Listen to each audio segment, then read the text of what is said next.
In July 2009, Keani Taketa, at the age of 13, returned to her roots. These were the roots she'd never known, the roots that were so distant from the only lifestyle she could remember living.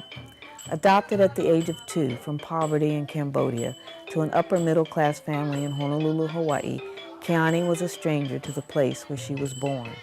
For a young girl entering her teenage years, this was more than a casual adventure. As we traveled by bus from Vietnam and approached the Cambodian border, the impact of this journey had already started to become apparent. I'm excited. Very excited. Mom, are we going to go to the orphanage? Like, are we going to meet the people tonight?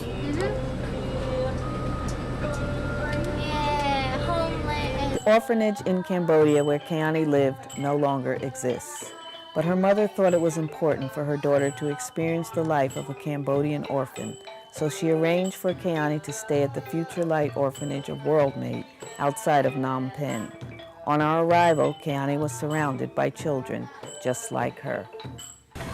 Well, the main reason we decided to take this trip was to help Keani understand where she came from and to be proud of it, and to reestablish her connection with her native country, and for her to feel comfortable about being Cambodian.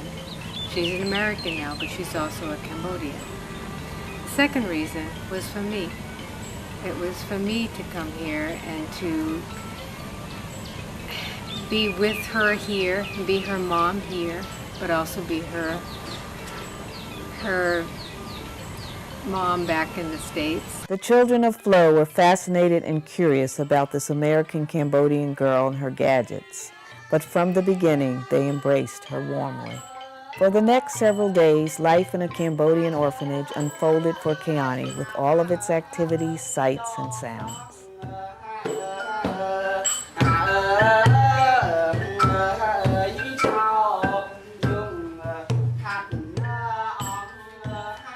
A trip to the temples of ancient Angkor exposed Keani to the history of her people and the succession of the various Hindu and Buddhist kings of Cambodia. Like other history sites I've seen, it's just you see them and you say wow. And this, it's kind of like that, but I feel like I feel proud that this is, my culture and stuff. Yeah. Like a Japanese person can't say, like, my ancestors have built this. It's cool to say that. A stop at Angkor Artisans revealed artists creating the fine arts and crafts of Cambodia.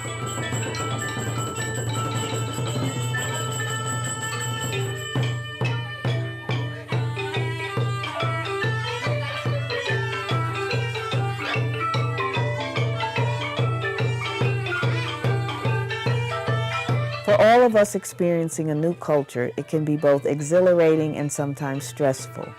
But imagine what it would be like when that culture is alien to you, yet it is part of the fabric of who and what you are.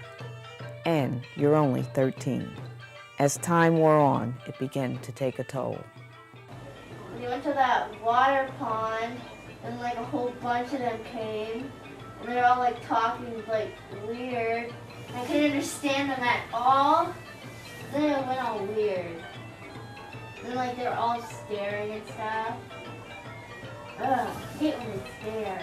But what happened? Because you had the iPod before, and they were all nice and around you. Yeah, like it was just when we went to that pond. Like, the way I talk, the way I act, the way I dress, and my hair, like it's totally different.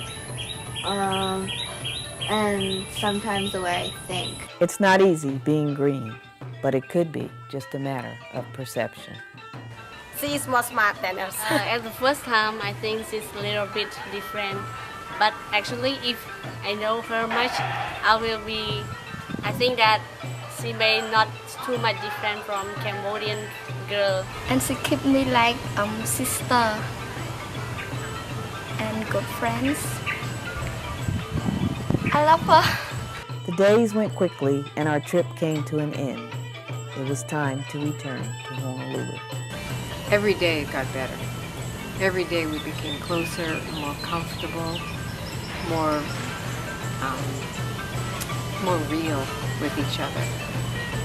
Just basically really comfortable now and very affectionate and loving. Keani is just in love with her sisters here, her sisters and her brothers. And they call her their sister. They treat her like she is just one of them. And it's very, very rewarding. I am more part of this culture, and I feel more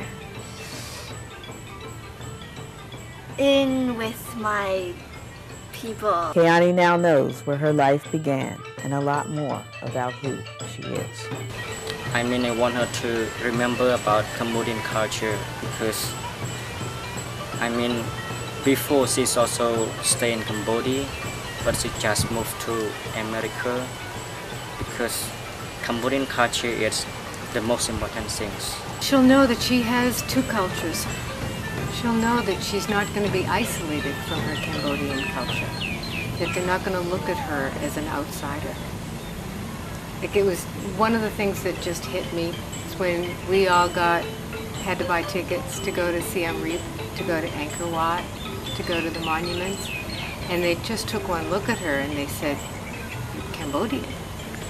And she like, well, yeah, but I'm American, and they wanted to see her passport. And just the fact that on her passport it says that she was born in Cambodia. She will be Cambodian for life. Since the beginning of my time in America, I have been ignoring my heritage. Well, not ignoring, but I didn't really tell a lot of people I'm Cambodian, and they assumed that I was Hawaiian or like something different. But now that I have seen the true Cambodia, I feel more proud, and I feel like I'm gonna tell more people and stuff, because in America people assumed I was Japanese because of my last name, and I didn't tell them if I was or was not. And I did that because I felt like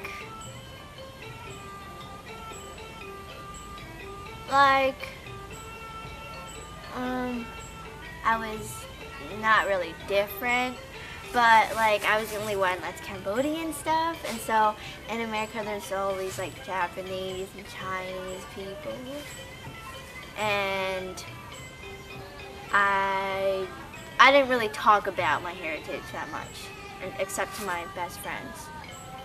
But now I'm going to. Yeah. I'm happy.